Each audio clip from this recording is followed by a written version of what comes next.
Hello students, আজি এই ভিডিঅ'টোত ক্লাছ 10ৰ অসমীয়া পাৰ্ট 1 বৰ্গীতৰ কুৱেশ্যন আনসাৰখিনি লৈ আহিছোঁ। তোমালোকে ভিডিঅ'টো লাষ্টলৈকে চাবা। 1 নম্বৰ চমুকৈ প্ৰশ্নৰ উত্তৰ দিয়া। ক নম্বৰত দিছে নেৰিবা বান্ধৱ মোক জীৱনে মৰণে। কবিয়ে জীৱনে মৰণে নেৰিবৰ বাবে কাক অনুৰোধ কৰিছে?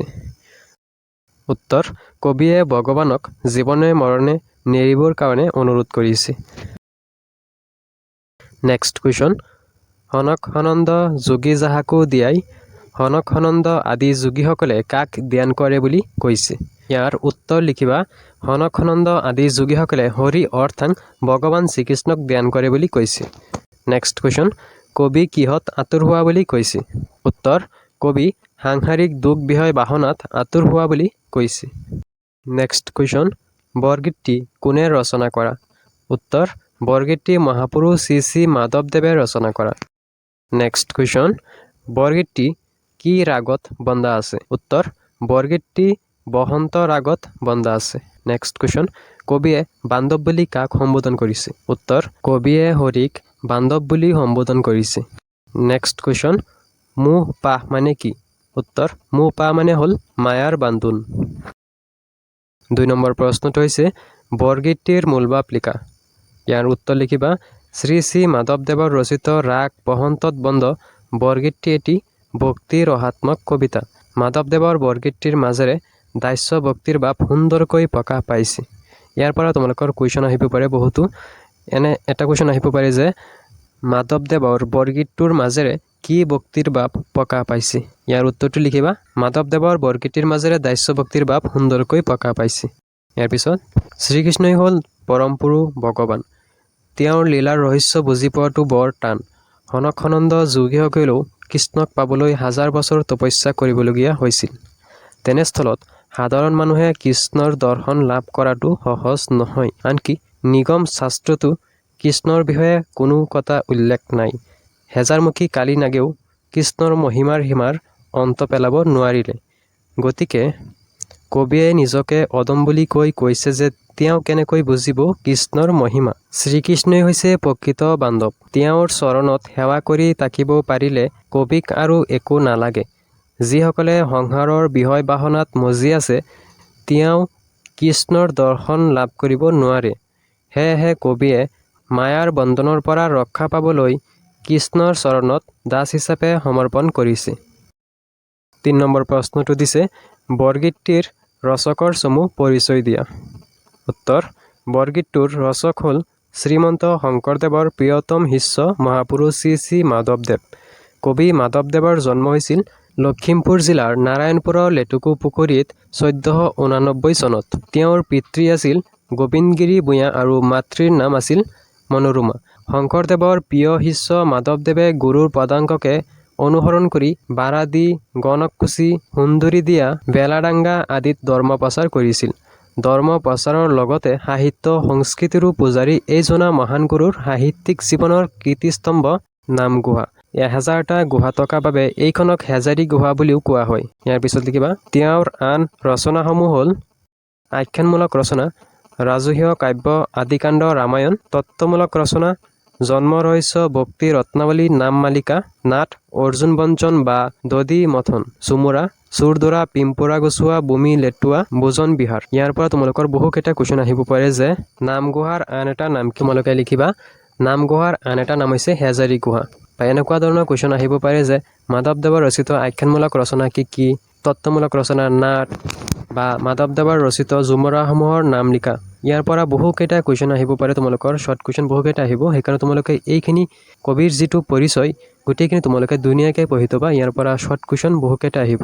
এতিয়া নেক্সট প্ৰশ্ন চাওঁ। ব্যাখ্যা কৰা। 4 নম্বৰ প্ৰশ্ন ব্যাখ্যা কৰা। ক নম্বৰত দিছে সহস্ৰ বয়নে যাৰ নপাৱন্ত সীমা অদমে জানিব কেনে তোমাৰ মহিমা। ইয়াৰ উত্তৰ লিখিবা ব্যাখ্যাই কবিতা ফাঁকি আমাৰ পাঠ্যপুথিৰ অন্তৰ্গত শ্ৰী শ্ৰী মাধৱদেৱ বিৰচিত বৰগীতৰ পৰা তুলি অনা হৈছে। হৰিৰ মহিমা বৰ্ণনা কৰিব গৈ কবি মাধৱদেৱে ব্যাখ্যাই কবিতা ফাঁকিৰ অৱতাৰণা কৰিছে। ইয়াৰ পিছত লিখিবা ভগৱান হ'ল সমগ্ৰ জগতৰ সৃষ্টিকৰ্তা। তেওঁৰ দ্বাৰাই সমগ্ৰ জগত প্ৰতিপালিত হৈ আছে। সেইবাবে আমি তেওঁক সহস্ৰ প্ৰণাম যাচিছোঁ। ভগৱানৰ মহিমা অপাৰ। হনক সনন্দ যোগীসকলেও বহু বছৰ ধ্যান কৰি তেওঁক বিচাৰি পোৱা নাই। সমস্ত নিগম শাস্ত্ৰয়ো যাৰ ৰহস্য বিচাৰি নাপায়, সহস্ৰজনেও যাৰ অস্তিত্বৰ কথা জানিব পৰা নাই, পৰমপুৰু সৰ্বনিয়ন্তা সেই জনা হৰিৰ মহিমাৰ কথা অল্পজ্ঞানী মানুহেনো কেনেকৈ জানিব। মানুহে বিষয় বাসনাত আতুৰ হৈ ঈশ্বৰক স্মৰণ কৰিবলৈ পাহৰি যায়। কিন্তু ইয়াৰ পৰা পৰিত্ৰাণৰ একমাত্ৰ উপায় হ'ল ঈশ্বৰৰ চৰণত শৰণাপন্ন হোৱা, কিয়নো হৰিৰ চৰণ যুগল হ'ল সকলোৰে মহাধন। শ্ৰীহৰি হ'ল ভকতৰ জীৱনস্বৰূপ। সেয়েহে মুক্তিৰ বাবে শ্ৰীহৰিৰ ওচৰত কাতৰ হৈ চৰণ লোৱাৰ বাহিৰে আন উপায় নাই।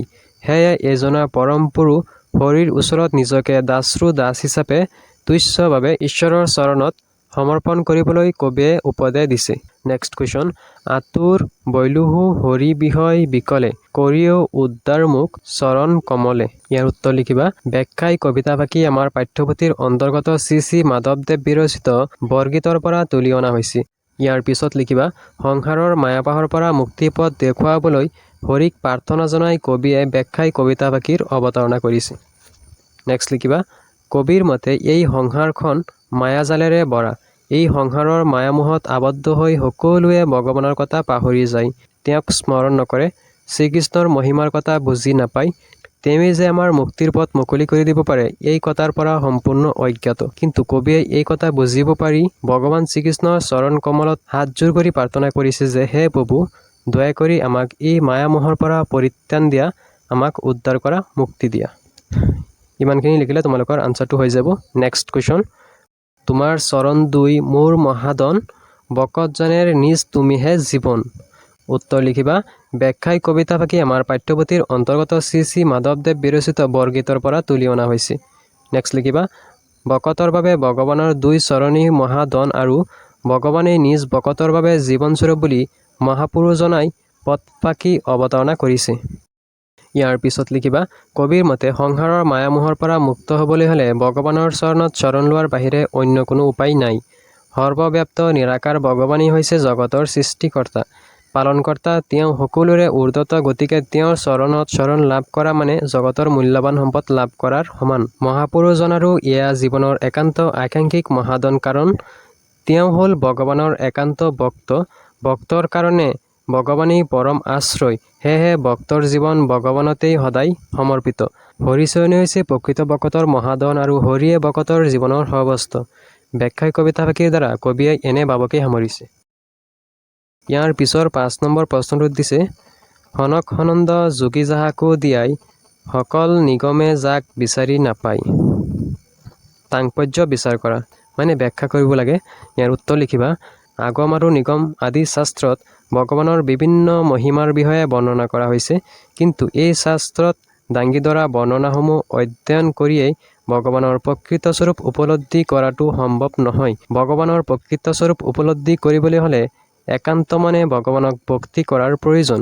সেয়ে সনক সনন্দৰ দৰে যোগীসকলেও ভগৱানৰ স্বৰূপ উপলব্ধিৰ বাবে একান্তমনে ভগৱানক ধ্যান কৰে। অৰ্থাৎ কবিয়ে কৈছে যে ভগৱানৰ প্ৰকৃত স্বৰূপ উপলব্ধি কৰিবলৈ হ'লে গভীৰ তপ জপ কৰাতকৈ বা শাস্ত্ৰ আদিৰ অধ্যয়নত নিমগ্ন হোৱাতকৈ শুদ্ধ চিত্তে ভক্তিৰ বাবে একান্তমনে ভগৱানক প্ৰাৰ্থনা কৰাৰহে প্ৰয়োজন।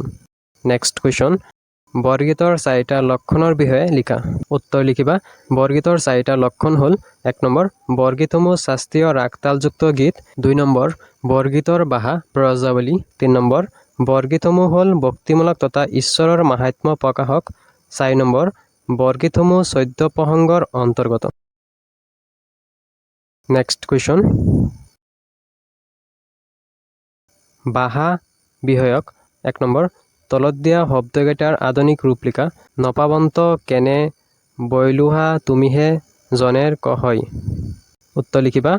নপাবন্ত মানে নাপায়, কেনে মানে কেনেকৈ, বৈলোহু মানে হলো, তুমিছে তুমিয়েই, জনের জনৰ সকলৰ, কহয় কয়।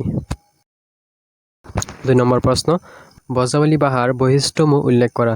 উত্তৰ, ব্ৰজাৱলী ভাষাৰ বৈশিষ্ট্যসমূহ হ'ল: 1 নম্বৰ, ব্ৰজাৱলী ভাষাত সংস্কৃত শব্দৰ ব্যৱহাৰ দেখা যায়। 2 নম্বৰ, ব্ৰজাৱলী ভাষাৰ মূল ভেটি হ'ল মৈথিলী ভাষা। 3 নম্বৰ, এই ভাষাই উৰিষ্যা, বংগ আৰু অসমত থলুৱা ভাষাৰ মিশ্ৰণেৰে কিছু সুকীয়া স্থান গ্ৰহণ কৰিছে। নেক্সট, ব্ৰজাৱলী ভাষাটো শক্তিশালী হোৱাৰ উপৰি প্ৰচুৰ স্বৰধ্বনি প্ৰয়োগ হোৱাৰ বাবে ই অতি শ্ৰুতিমধুৰ হৈ পৰিছে।